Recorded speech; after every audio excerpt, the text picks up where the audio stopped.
প্রভুকে ধন্যবাদ দিই।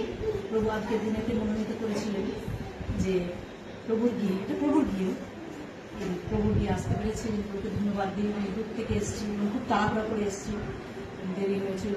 প্রভুকে ধন্যবাদ দিই যে প্রভুর কাছে আসতে পেরেছি এবং প্রভু বলেছে এই দিনটি ওনার দিন, বিশ্রামবারটা ওনার দিন, ওনার দিনকে সম্মান দিতে পেরেছি এবং ওনার কাছে এসেছি এবং ওনার আশীর্বাদ নিতে পারছি এবং ওনার আজ্ঞা, ওনার ইচ্ছা অনুযায়ী যেন চলতে পারে, এটা প্রভুর কাছে প্রার্থনা নিবেদন।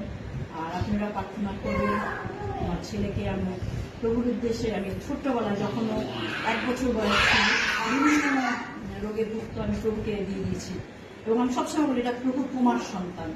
আমি যেন একজন ভাবনা চিন্তা না করি, প্রভু যেন জীবনে প্রভুর কার্যকরী করেন এবং প্রভুতে তার জীবন যেন থাকে। আর বাইবেলে লেখা আছে এই জগৎকে ভালোবেসো না, জগতের কিছু না, যে পিতামাতা আমার থেকে বেশি ভালোবাসে সে আমার সন্তান না। যে এই যে বাক্য, এটা হচ্ছে আমাদের কথা না, এটা ঈশ্বরের কথা।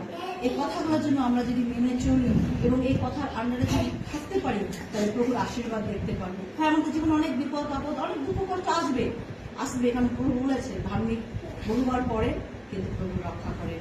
তো প্রভু আমাদের রক্ষা করবেন এবং প্রভুর বাক্য অনুযায়ী, প্রভুর কথা অনুযায়ী, প্রভুর বাক্যের আধারে যেন আমাদের জীবন থাকে। আমরা যেন প্রভু যেন বলতে পারে হ্যাঁ তুমি আমার বাচ্চা, আমার কাছে এসো। কারণ প্রভু আমাদের চাইছেন আমাদের কাছ থেকে প্রভুর উদ্দেশ্যে আমরা কি চাই। কারণ প্রভু বলেছে আমাকে ফলো নি, প্রভুকে ফলো করতে বলছে। তো আমাদের জীবন যদি প্রভুর মতো না থাকে, যিশু আমাদের জন্য জীবন দিয়েছে, তার জন্য আমরা নিঃস্বার্থ লাইফ ওনার আমাদের জন্য, আমাদের জীবন যদি প্রভুর উদ্দেশ্যে কিছু না করতে পারি, কারণ উনি পৃথিবীতে পাঠিয়েছেন, ওনার কোনো প্ল্যান আছে আমাদের জন্য। তাই প্ল্যানকে জন্য আমরা উদ্দেশ্য নিতে পারি এবং শুধু উদ্দেশ্য পৃথিবীতে ভাই বোন ছেলে মেয়ে খাওয়া দাওয়া করা না, প্রভুর উদ্দেশ্যে, প্রভু বলছেন সেই উদ্দেশ্যের জন্য আমরা চলতে পারি। আর বাক্য থেকে বলবো যে বাচ্চাদের জন্য গীত সংহিতা 3 সাম চ্যাপ্টার 3 এক না, চ্যাপ্টার 3 ভার্স 1, এটা হিন্দি।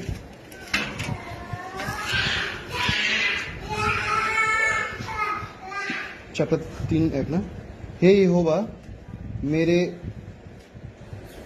सताने वाले कितने, बेटा 3 हाँ 103 103 100 सम चैप्टर 103। খুব গীত সংহিতা খুব সুন্দর। हे मेरे मन यहोवा का धन्य कर और जो कुछ मुझ में है वो उसके पवित्र नाम को धन्य कहे। ধন্যবাদ সুন্দর বাক্যের জন্য। এই বাক্যের আধারে, বাক্যের দ্বারা, বাক্য নিয়ে যেন আমরা থাকতে পারি, তাহলে প্রভু আমাদের সঙ্গে সঙ্গে থাকবেন। কারণ প্রভু প্রতিজ্ঞা দিয়েছে, প্রভু প্রতিজ্ঞা হচ্ছে সত্য।